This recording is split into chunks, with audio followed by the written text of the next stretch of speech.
Hello, and welcome to the playoffs top 16 match of the UNPL Academy. I'm Zan, and I am so excited to have you here today. It's going to be a super quick team builder because we played this opponent before. We don't have a whole lot to go over, and then we're going to get straight into the match. So if you're excited, definitely leave a like, subscribe, and then I'll leave not only my opponent's link down below, but I will also throw in a timestamp if you want to go straight to the battle, skip a little bit of talking. So, if you haven't been keeping up with the battles, we ended up being second in our division and third overall in this season of the UNPL. And the way it works is the top 8 get to pick their opponents from the bottom 8. So we were third pick, and one of the people who were left after the first 2 people picked was Orizan, something like that. And he's the person we 6-0'd in the regular season, and I feel really confident about the matchup against him. Not saying it's a bad team, I just think our team matches pretty well into it, other than a couple of things that we had to prep a little extra for. So we did choose to replay our week 4 opponent. Hopefully it goes well. You know, we could end up losing, upsets do happen. And he could bring some awesome, like really good sets and absolutely stomp us, but we're going to try our best. His team, I will put up on the screen as last time. I fully anticipate Great Tusk, I fully anticipate Roaring Moon, Slowking, Venusaur, and he made 2 transactions. He dropped Wordeer and Mismagius, and he picked up the Driftblim and the Lycanroc Midnight. So I am 99% sure he brings Driftblim versus me, because last time when we battled, the 2 big problems were he couldn't stop Screamtail from boosting, and he couldn't get rid of the webs. Dripblim gives him a Pokemon with Haze and Defog, so suddenly, if we brought the exact same team as before, it wouldn't work. And I do anticipate him to prep some for the strategies we brought last time. I don't know that he watched our last video, he could have, but I do at least expect him to prep for webs and to prep for Calm Mind spam, so we're going to try to work around that a little bit. Lycanroc, I don't know, like, his 6th is really up to him. He could bring Zapdos, I think it's really solid into us. Torkoal for Sun for Roaring Moon Great Tusk is really scary. I guess he could bring Satitan. Like, if he brings like a Chilly Reception Slowking, he could win the Weather War with Satitan because it does threaten Ninetales pretty hard. And then he's got the Terra Electrode, which I think is the least likely thing for him to bring because he has 2 Terra Captains that are frankly just way better into us. Let's look at what we're bringing just real quick. So I did not bring this last time. I'm bringing a whole lot of new sets. I've got a few of the same things, but most of this is new. We've got the fully physically defensive Slitherwing. We're not minus attack IVs this time because if he does bring the Sun, it's okay to give us an attack boost. But we need a really good switch in to both Great Tusk and Roaring Moon. And I know he really favors Choice Banded Roaring Moon. So this Slitherwing is to take advantage of that, because flying moves are not really compatible on that. Normally you'd run a booster item to run acrobatics, and our team's not that flying weak outside of this Slitherwing, so I don't really anticipate him to bring a flying move. But regardless, this is our always switch into Great Tusk as well, just because Rocky Helmet's really nice for chip. We burn, you know, all of his physical attackers, and if we get a burn on something like Zapdos coming in, that's also huge for us because we can't proc static and we suddenly get a lot of chip damage on it. And then Morning Sun just to keep ourselves alive, because it's most important to us this is alive, because first impression is really big for us because it can hit things like the Roaring Moon. It should always one-shot unless it's very bulky, and it's really good if he were to bring like a Scarfer. It hits Slowking pretty well as U-Turn does. And then I guess if he brings like Chlorophyll Venusaur, if it's not Terrifier for whatever reason, then it looks good. And then Satitan in the Snow, we can hit. It won't do that much damage because Snow boosts his defense, but it's something. We've got the Naclstack this time. I fought with the Terra for this thing for a long time because both Fairy and Water have their merits. At the end of the day, I think Water is better because it essentially means we wall most of his team outside of Zapdos, Venusaur, and then Electrode, which I don't anticipate. And then Torkoal if it's Solar Beam, which is a very specific move. My team is not very weak to Grass, so I don't really anticipate if Torkoal comes for it to have Solar Beam. So I think if we can work on getting rid of Zapdos and Venusaur, that this thing just wins in the end. The exact set you'd imagine on a Naclstack. Really didn't have a reason to bring much else. We've got just split defenses, max health, And then Salt Cure helps us wear things down, especially if he tries to switch out. And then we've got Iron Defense Body Press just to break through pretty much anything that's not a ghost. So Drip is kind of the only hard stop to this, but a Salt Cure still annoys it. And then something interesting this week is I did low speed nature instead of low special attack, because that actually lets us underspeed the Slowking. So if he chilly receptions, we can catch whatever's coming in, unless he just runs min speed. But if it's just standard Slowking, we actually underspeed it without underspeeding Torkoal, which is pretty cool. We got the Screamtail this week. It's not a setup set because, like I said, I am almost sure Haze Drifblim shows up this week. Like, I think that's such a free bring in the Screamtail. So we still have Dazzling Gleam to hit Moon for like 80%. We've got the Encore to lock in anything trying to set up on us. We've got Protect to help wear down weather in case his win con is either sun or snow. We can Protect stall a little bit and take turns away from him. And then Psychic Noise is the last move. You'll begin to notice as we go through more and more of these Pokemon that I am planning on playing a very slow game today. And because of this, I think preventing him from healing is very important. So if Zapdos comes in on this on a Psychic Noise, then I can switch and he can't roost for an extra turn, which is really nice. Speaking of Zapdos, this is our guaranteed Zapdos answer in Kilowattrel. I just think, again, this is another set I bounced back and forth a lot on. I liked Volt Switch, I liked Thunder Wave, I even liked Scarf.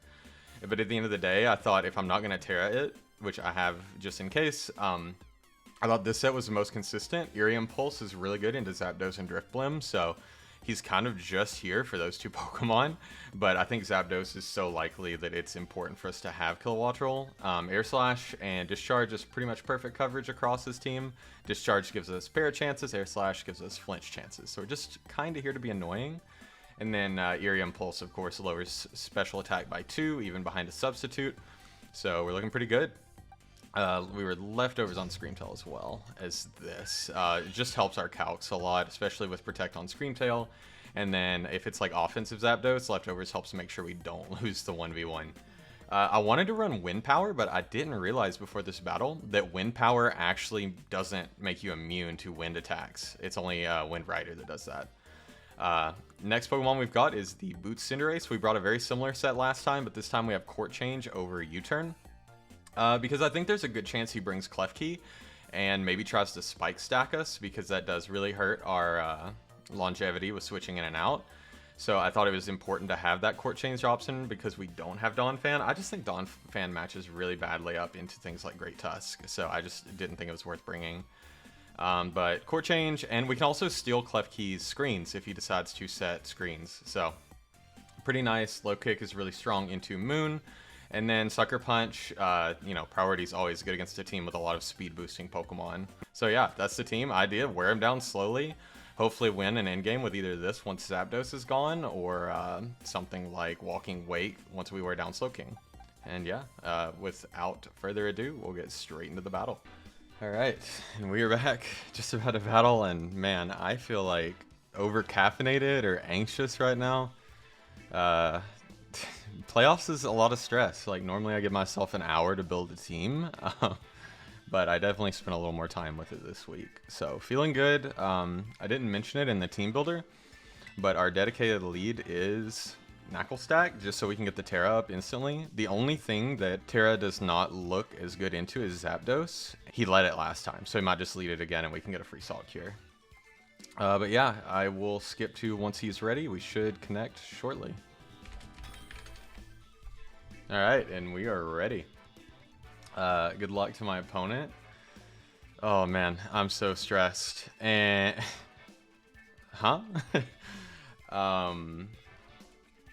So there's a Lycanroc, which I spent no time prepping for, and a Titan. So he is going with the snow. No Electrode, which we kind of assumed.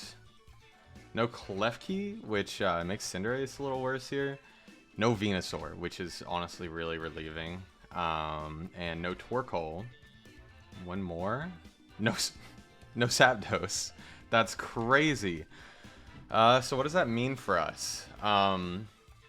It means that Kilowattrel is really only here for Slowking, sort of, and Drifblim. It's our forever switch into Drifblim because there's no Zapdos.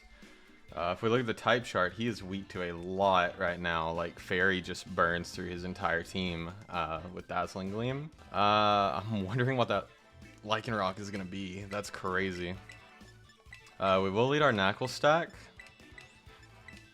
And we will send it, I guess. I mean, he's weak to like every type on this type chart. It's kind of crazy. He's only got a couple immunities, and most of them are in Drifblim.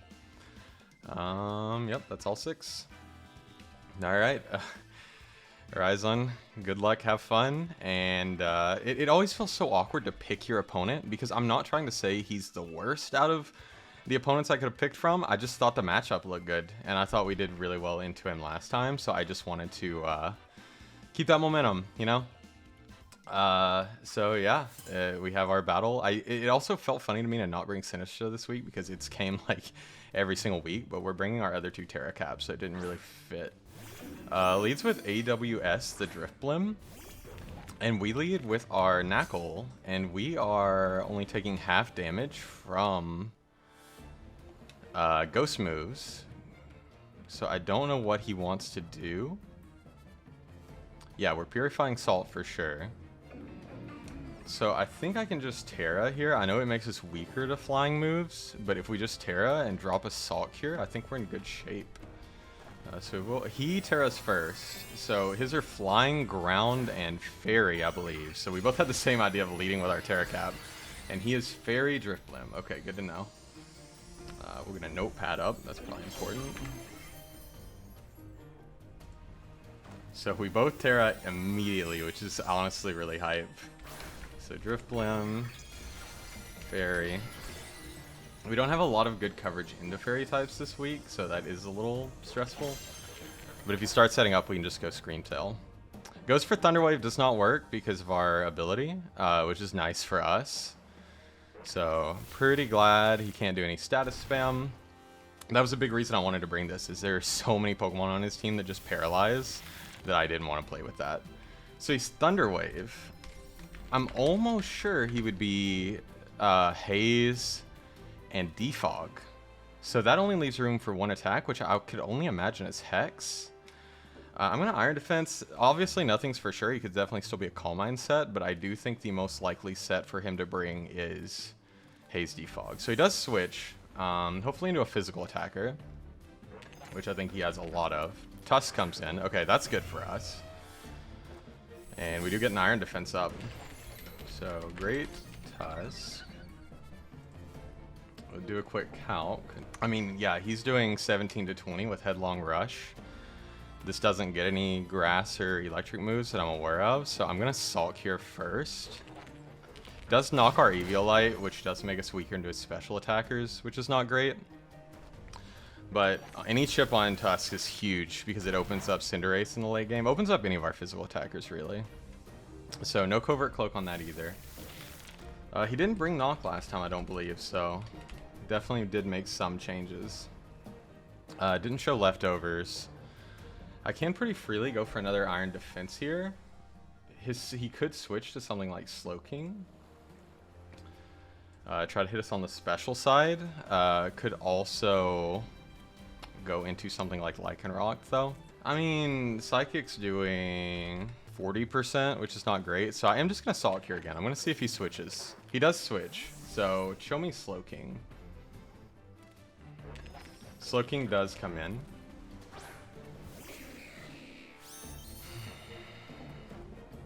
So we do get a Salt Cure up. And this is going to do 25%, assuming he's not Cloak. Yep, he is being Salt Cured. And that does a huge chunk. Obviously, you can heal it all back by switching. Does he want a Chilly Reception immediately? Because he could definitely try to make us a Titan play. Could also just hit me with a Psychic or a Psyshock. I think I will recover once just in case he does have the Psychic. Oh, well, we're faster. Okay, so he's min speed, Trick Room. So a little bit of a wasted recover there, unfortunately. Is Scald, which doesn't do much. Can't burn us. Yeah, so if he's only Scald Ice Beam, then we're free to just set up another Iron Defense here. And let's see what he wants to go for. Slack off. Okay, so he's healing himself, but he's also taking 25% per turn. So if we're not Eviolite, does Eviolite even change? Eviolite doesn't even change body press, which is good to know. We're now at +4. Doing absolutely fine on health, so we'll just get up a third Iron Defense. Go ahead, get up to +6. Just makes us better into all his physical attackers. And body press is doing about a third to this, so we can eventually 1v1 it. But it's going to take a minute. But this has went way better than I expected. Slacks off again. So that's 2. I can note that. So Scald, slack off, 2. And we'll just go for a body press. This should do a decent chunk. If he's max Phys Def, it's doing like 35%. If he's more Spadef, it's doing more. It's okay, that's like 50%. So that's kind of huge. He has Rocky Helmet. Did he Scald? He did Scald, so I am wanting to heal here because I am right at half health. Does Salt Cure kill him? Okay, it leaves him at like 1, which is actually a good thing for me because we can recover now. He hard switches, gets his regenerator, so he's at like 35%. Driplim comes back in. What do you have for me? So if he's Fairy, body press is doing like 30%. I'm just gonna Salt Cure because we might as well keep the pressure on him. He's Clear Smog. Okay. So this is going to be a bit of a back and forth. Clear Smog does get rid of all of our defense boosts. Now body press is not doing near as much, so good bring. Clear Smog makes a lot of sense, honestly. I did expect Haze, but Clear Smog's the same thing with damage, right? Unless I set up on a Steel type. And I'm not exactly going to set up with Copperasha. So yeah, that's a really good bring. So we are back to neutral. So we're really not doing anything. I imagine this has Strength Sap. So we'll just go for a body press just to kind of soft confirm Strength Sap. I could also went for a Salt Cure, I guess, if he does want to double because we're no longer boosted. Yeah, I probably should have went for an Iron Defense, huh? That's okay, though. This is putting in more work than I could have ever asked for this early in the game. Driplim's at like 50% now. Tusk comes back in. Do go for a body press. This should not do much. And since we're already, like, back to neutral, there's not really... I don't see an issue switching this out, because obviously it's a problem for him. So we can go ahead and switch this out, save it for later, I think. So we'll switch into my Slitherwing. So Tusk is at, like, what? He took, like, 15%, so he's at, like, 85%. Slitherwing comes in, he headlong rushes. Holy crap, dude. That did 152, and he took helmet. Yeah, that's choice banded. I guess I didn't notice that on Nacl. I didn't even bother calcing for it. But yeah, that's 100% banded. Even then, that's adamant banned. That's crazy. I could go for a Will-O-Wisp relatively for free, but I also kind of want to heal. Nothing really wants to get wisped. I mean, obviously Driplim can come in. I also kind of just want to keep my health up. I don't mind slow playing. So he does hard switch. Probably the Driplim. Yeah, Driplim comes back in. But Tusk is now at like 60-ish%. We heal back to full. And Tusk is banded with Headlong Rush, which is good to know. And if he's flying move, this obviously doesn't want to stay in, so I think it's best we go into Kilowattrel, because honestly it has no other job in this matchup.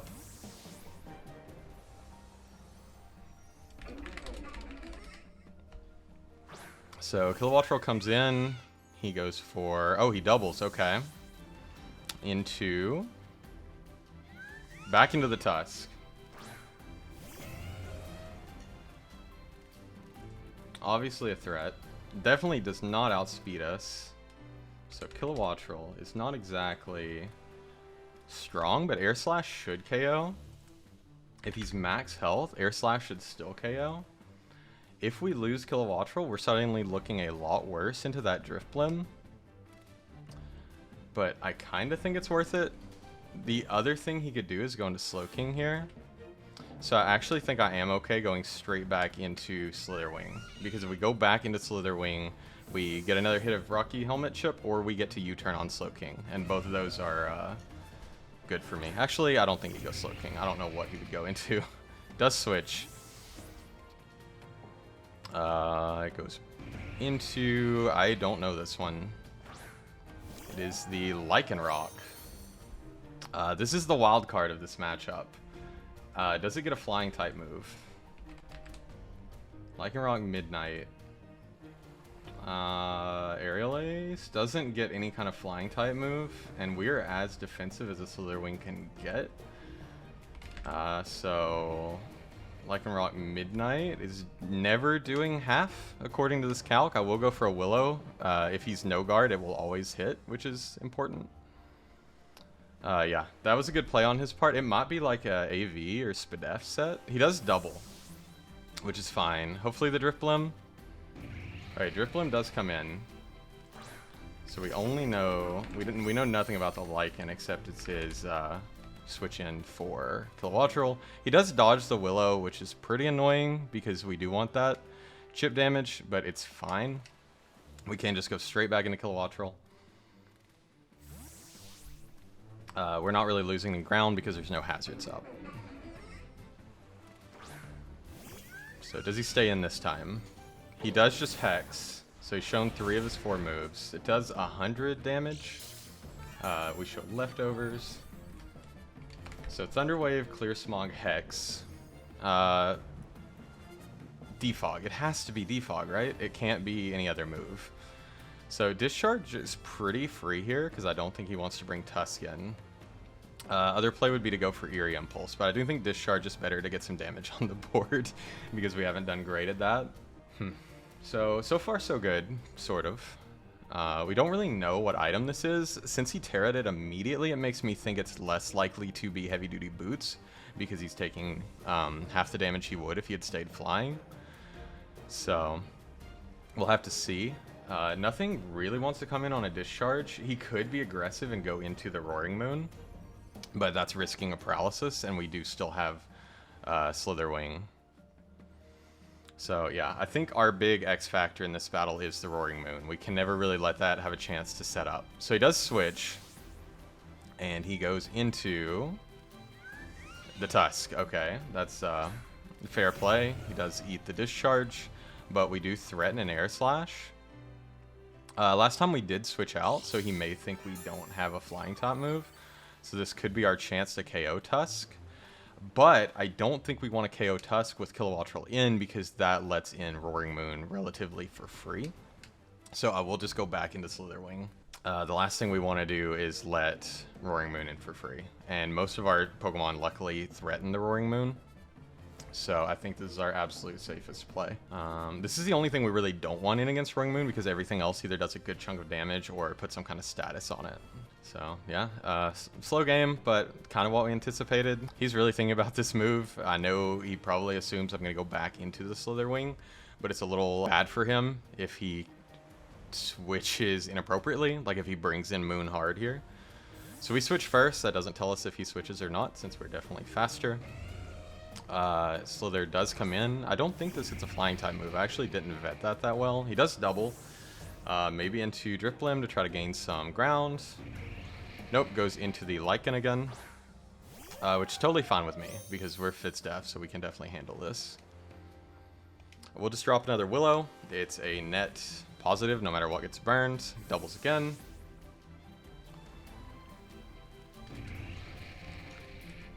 Into the Drift Blim once again. We do land this time. It's not Lum. Does take burn damage, or does get burned. Maybe he's Lum. Not Lum. Takes burn damage. He actually might be Flare Boost, which would be a little awkward. I guess we find out here.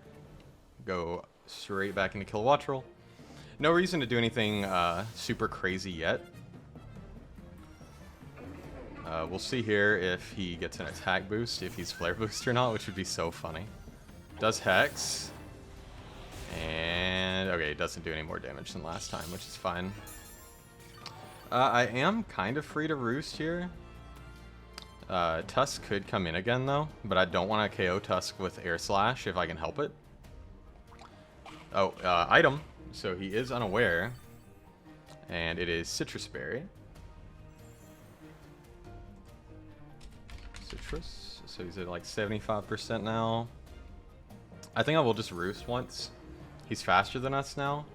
So that's not great. So yeah, our early core is really doing well at staying healthy and wearing him down.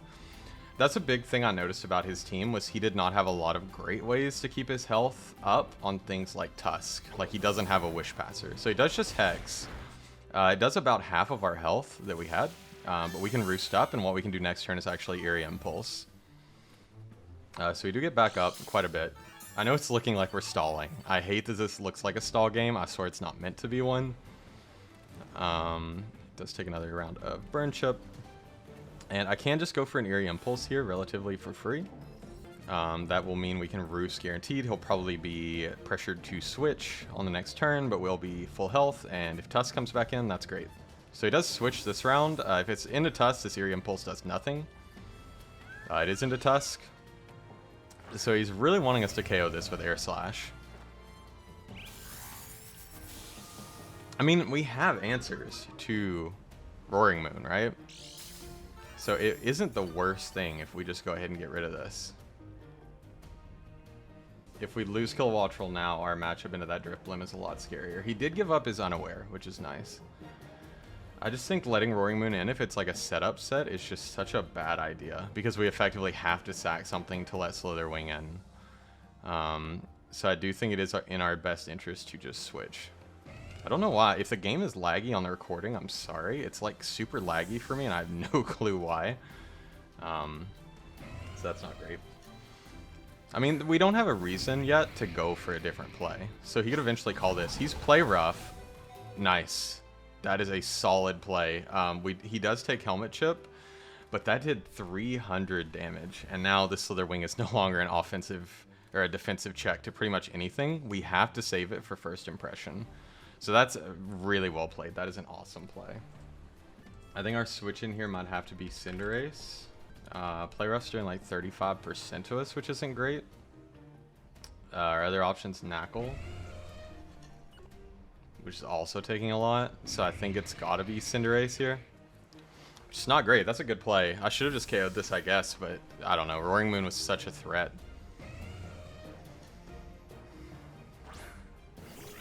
So play rough here will do like 35%. Yeah, actually more. Almost half. We can go for a low kick. Low kick will do about his remaining health. It actually may not KO, so it might be better to Pyro Ball. Pyro Ball is not great if Roaring Moon comes in, but at least we can do some kind of damage. So switch. I don't know what his switch in would be. Maybe Slow King? Nope. Back into the Drifblim. He no longer has a speed boost though, and this Pyro Ball should do a lot. So do land it, and it does do a lot. So not bad. And this is our always play to go right back into Kilowattrel, unless we want to just go ahead and take this KO, although we do risk missing. I think it's okay to have Cinderace in here because we actually haven't activated Protean yet, but this does give Slowking a chance to set up. Tough. I do think I can just go for another Pyro Ball though and knock this out. I really should have just knocked it out with Kilowattrel, I guess, or knocked out the Tusk with Kilowattrel, so that's my bad for playing around it a little too passively. I really didn't expect to play rough, so that's a really good bring on his part. But I do think as long as we have it sitting in the back with that first impression, his Roaring Moon can never sweep us unless it's like super bulky. I think first impression's doing like 105 minimum to standard Roaring Moon, so I think we're okay. But It does make it a lot scarier because our main defensive check is not around anymore. So he does lose Drip Limb. So it's one less thing for us to worry about. That's actually a big answer into Wake that we got rid of. So he does go straight into the Roaring Moon. We are speed tying unless he's scarfed.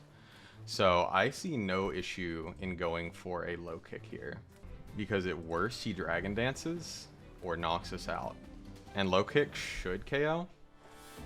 He is the same speed as us, or he is scarfed. So he does knock, and it does KO. If he's not banded, that knock would have KO'd regardless. So we can go into Slither here. The problem being that his Slowking is Rocky Helmet. So it's pretty safe for him to go into that on the first impression. A banded knock into Naclstack is doing right at half, which is really scary. So first impression, we would KO ourselves into Slowking, so I am going to go for a Morning Sun, I believe. I mean, our options here aren't great.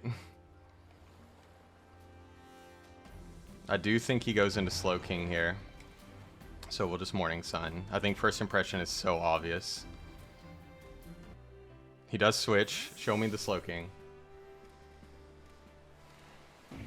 Okay, Lycanroc. Also fine.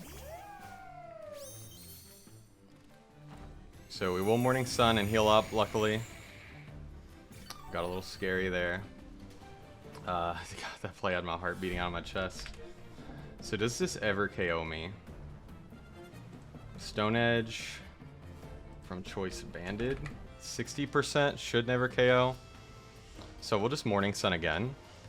He knows we can Will-O-Wisp, so he might double, but he doesn't have a great switch into this anymore with his Fairy being down.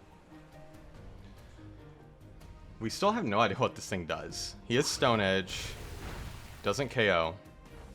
So we do get another Morning Sun up here. I think this will put us at enough health that a Will-O-Wisp is relatively free.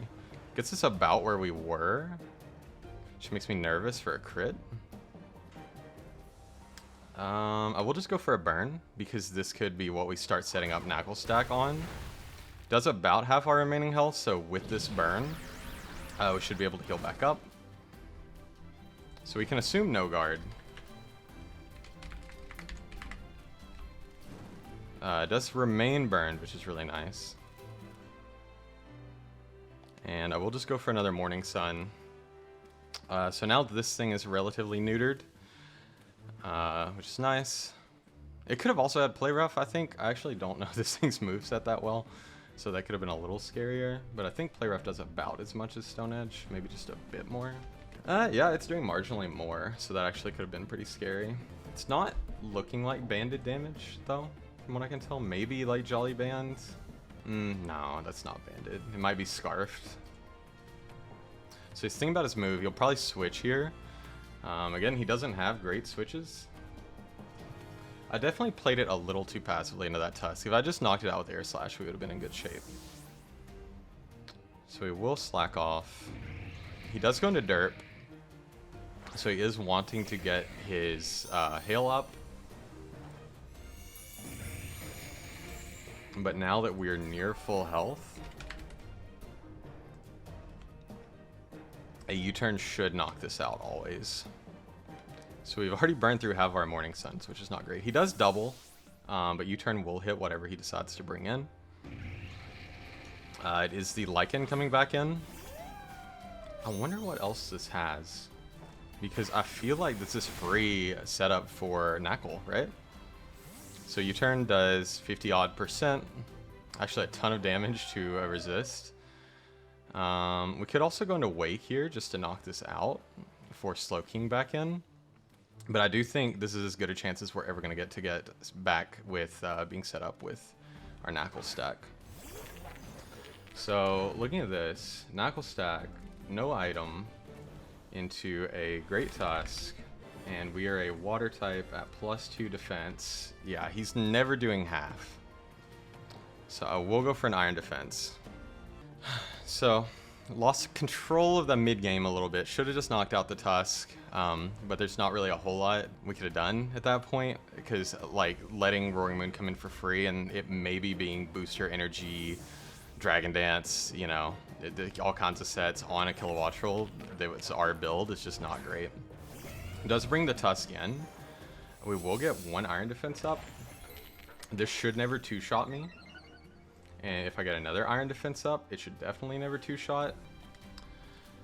Can recover once, but then I'm just starting to play with crit chances. So I do think it is worth Iron Defensing one more time, recovering, and then body pressing. Because at +4, we should KO this every time. Yeah, 43 to 50%, and he's definitely sitting at about 40-odd. Maybe he has some health and it doesn't KO him, but I think this is our safest way to play it. Knocking this early was smart. I really should have calced it so that I would have known that he was banded, because that definitely would have influenced some of my plays after the fact. So I think a Headlong here is his most obvious play. Does go for the Headlong. Does do about half of our remaining health, which is scary. So at +4, if he's Adamant banned, his max roll is doing 109, we're at 130. So we'll go for Recover. I think Headlong only has 8 uses, correct? Okay, does Nogs to 35. So Headlong Rush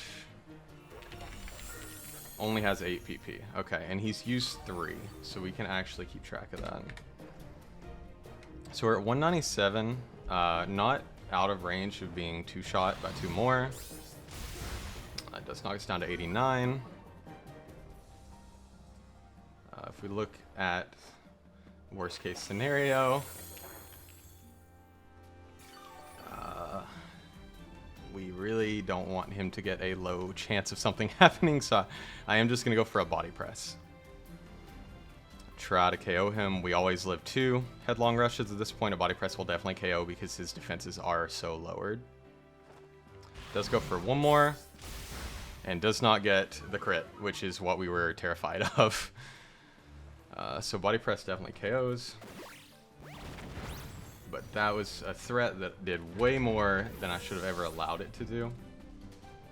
So Lycan is at like 50% and burns. And then the big things in the back are Titan and Roaring Moon that we still have to be afraid of. But we are at +4. His Slow King should be at like 70% now because he did regenerate it back up, which is a good play on his part. So yeah, we're looking alright. We still have a lot of pieces. We did give up our Cinderace, so we lost one of our priority users, but it could be worse. I'm going to recover again because there's a really good chance he just pivots immediately into the Titan.